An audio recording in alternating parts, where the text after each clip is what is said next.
എല്ലാവരാലും തഴയപ്പെട്ട പരിഹാസങ്ങളും അവഗണനകളും നേരിട്ട് തകർന്നുപോയ സഞ്ജുവിന് വേണ്ടി ദൈവം കരുതി വെച്ചത് ഏറ്റവും മനോഹരമായ ഒന്നായിരുന്നു. ഏതെങ്കിലും ഒരു ടൂർണമെൻറ്റിൽ തുടർച്ചയായി 3 അർദ്ധ സെഞ്ചുറികൾ നേടി ഇന്ത്യയെ ജയിപ്പിക്കുക എന്നതായിരുന്നില്ല അത്. പകരം 120 കോടി ജനങ്ങളുടെ പ്രാർത്ഥനയ്ക്ക് ഉത്തരമായി ലോകകപ്പിലെ തോറ്റാൽ പുറത്ത് എന്ന 3 കളികളിൽ സെഞ്ചുറിയേക്കാൾ വിലയുള്ള 3 അർദ്ധ സെഞ്ചുറികൾ നേടി ഇന്ത്യൻ ടീമിനെ സ്വന്തം ചുമലിലേറ്റി വേൾഡ് കപ്പ് നേടിക്കൊടുക്കുക എന്നതായിരുന്നു അത്. അതെ, ഇത്ര മനോഹരമായ പദ്ധതി ദൈവം സഞ്ജുവിനായി ഒരുക്കി.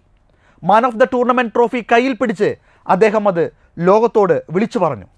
ദൈവത്തിൻ്റെ പദ്ധതികൾ മറ്റൊന്നായിരുന്നു. But God had different plans. I think I suddenly came back into the crucial games and I did what I could for my country. Sanju അനുഭവിച്ച വേദനകൾക്കും ഒടുവിൽ നേടിയ മഹാവിജയത്തിനും ഇടയിലുള്ള വലിയൊരു യാത്രയുണ്ട്. ഇന്ന് നമ്മൾ അനുഭവിക്കുന്ന തോൽവികളും അവഗണനകളും ഒന്നിൻ്റെയും അവസാനമല്ല എന്ന് സഞ്ജുവിൻ്റെ ഈ വിജയയാത്ര നമ്മെ ഓർമ്മിപ്പിക്കുന്നു. ഒപ്പം വരാനിരിക്കുന്ന വലിയ വിജയങ്ങൾക്കായുള്ള തയ്യാറെടുപ്പുകൾ മാത്രമാണത്. വലിയ സ്വപ്നങ്ങൾ കാണാൻ കാണിച്ച ധൈര്യത്തിനുള്ള പ്രതിഫലമാണ് ഈ ലോക കിരീടം. സഞ്ജുവിന് മുന്നിൽ അടഞ്ഞ വാതിലുകൾ പിന്നീട് തുറന്നത് ചരിത്രത്തിലേക്കാണ്. അതുകൊണ്ട് മോശം സമയങ്ങളിലൂടെ കടന്നു പോകുന്ന ഓരോരുത്തർക്കും സഞ്ജു സാംസൺ എന്ന ഈ ലോക ചാമ്പ്യൻ ഒരുപാട് സന്ദേശങ്ങൾ നൽകുന്നു. ദൈവത്തിൽ ആശ്രയിക്കുക, പ്രാർത്ഥിക്കുക, കഠിനമായി പ്രയത്നിക്കുക.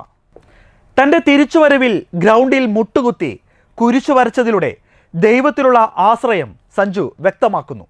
ഒപ്പം പരാജയങ്ങളിൽ തളർന്നു പോകാതെ ഇരിക്കുക, വിജയങ്ങളിൽ അഹങ്കരിക്കാതെ ഇരിക്കുക. സെമി ഫൈനലിൽ തനിക്ക് കിട്ടിയ പ്ലെയർ ഓഫ് മാച്ച് ട്രോഫി തനിക്കല്ല, അത് മറ്റൊരാൾക്ക് അർഹതപ്പെട്ടതാണെന്ന് വിളിച്ചു പറയാൻ അദ്ദേഹം കാണിച്ച ആ നിസ്വാർത്ഥത. കൂടാതെ വിനയത്തോടെ ജീവിതത്തിൽ പെരുമാറിയാൽ നിങ്ങൾ ലോകം കീഴടക്കും എന്നത് സഞ്ജുവിൻ്റെ വിജയശേഷമുള്ള പ്രതികരണങ്ങൾ നമുക്ക് കാണിച്ചു തരും. എല്ലാ വിജയത്തിലും അദ്ദേഹത്തിന് അമിതാഹ്ലാദമില്ല. വിജയത്തിലും തോൽവിയിലും പക്വതയോടെയുള്ള പെരുമാറ്റം. സഞ്ജുവിൻ്റെ ഈ വിജയത്തിൽ ഒന്നേ പറയാനുള്ളൂ: നിങ്ങളുടെ സ്വപ്നം കാണാനുള്ള ധൈര്യം കൈവിടാതിരിക്കുക, അതിനായുള്ള പ്രയത്നം തുടരുക, ദൈവത്തിൻ്റെ പദ്ധതി ഫലമണയാൻ കാത്തിരിക്കുക.